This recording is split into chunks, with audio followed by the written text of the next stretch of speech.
बलजीत तू पागल कुत्ता हो चुका है। 7-7 गाड़ियां हैं, किसी की कीमत 2 करोड़ है, किसी की कीमत है 1.5 करोड़ है। 2 फॉर्च्यूनर अभी ले ली तूने 60-60 लाख की। 5-5 करोड़ की फरारी, रेंज रोवर, डिस्कवरी, इतनी महंगी महंगी गाड़ियां तेरे घर में है। तेरा मकान बता कि वो इतना बड़ा मकान कहां बनाया, वो जमीन किस ट्रस्ट की थी, कैसे थी, कहां से लाया वो बता। ये शेरपुर के पास NH8 पे करोड़ों की जमीन तूने खरीदी मंत्री रहते हुए, वो बता कहां से लाया। तू मंत्री रहते हुए खेड़की रोड पे जमीन खरीदी तूने आबादी की, इतनी महंगी, वो कहां से लेकर के आया। तेरे बेटे ने घिलोट में अभी 100 बीघा जमीन खरीदी है, बता वो कहां से लेके आया। इस सोता नाले के ऊपर 80 बीघा में तू कॉलोनी काट रहा है, बता ये कहां से लेके आया। बड़ौद में अलवर रोड के ऊपर 16 बीघा में कॉलोनी काट आया, बता वो कहां से लेके आया। बहरोड के इस बाईपास पे कॉलोनी तेरा बेटा काट रहा है, बता वो कहां से लेके आया। तू तेरा सोर्स बता। मैं तो मेहनती आदमी हूं, लोगों को भी रहम आया होगा कि इस आदमी के ऊपर ईडी की रेड डाली जा रही। तूने तो सब दे दिया था, मेरे जानकार पहचान कौन है कि नहीं है, कोई जानकार सब दे दिए थे कि सब के रेड डालो। तूने तो पूरा जोर लगा दिया था कि बलजीत यादव को रेड डालो, पता नहीं क्या मिलेगा। लेकिन कहावत है, खोदा पहाड़ निकली चुईया, या तो चुईया भी नहीं निकली। वो ईडी के अधिकारी बेचारों ने सर पकड़ लिया होगा, क्यों ही परेशान हुए इतने।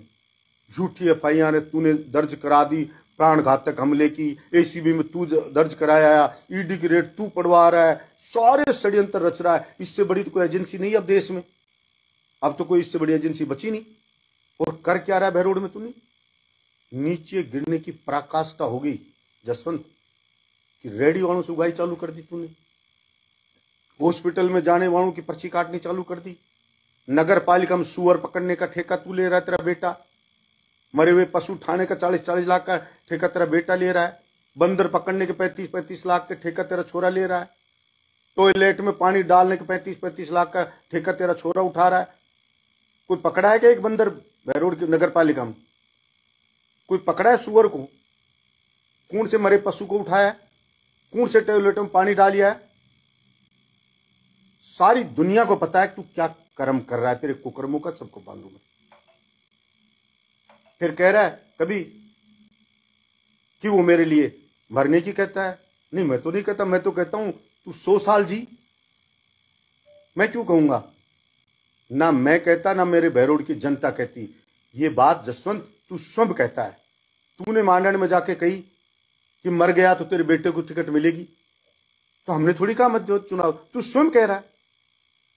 फिर तू सेसेड़ा शमशान में गया तो तूने कहा कि तूने तेरे बेटे से कहा कि तुझे सेसेड़ा के शमशान में फूंक देना, हमने थोड़ी कहा, कि तूने कहा। फिर तू आता है कि मैं एकदम फिट हूं। तो भाई तू फिट, हम तो कहते फिट रहे, लेकिन फिर 1 महीने क्यों नहीं आया? शहीद हो गया। अरे उस शहीद के सम्मान में होम मिनिस्टर चल के आ गए जयपुर से, और तू स्थानीय विधायक होने के नाते नहीं आया। उसके परिवार ने तो वोट भी तेरे ही दिए थे।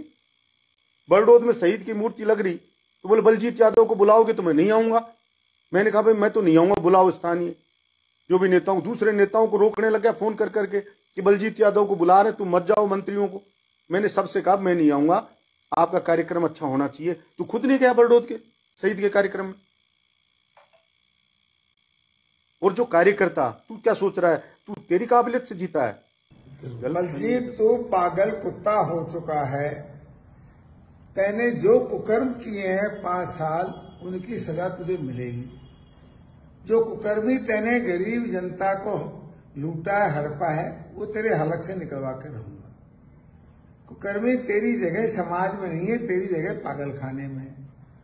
और तू हमारे बेटे को बार बार कोसता है, तो अपने बेटे की तो देख ले कि इतनी सी उम्र के अंदर लीवर तक उसका खराब होगा। वो उस बच्चे का दोष नहीं है, वो दोष तेरा है, क्योंकि ये कुकर्मी जो तूने लूटा है वही उसके ऊपर फल पड़ता है।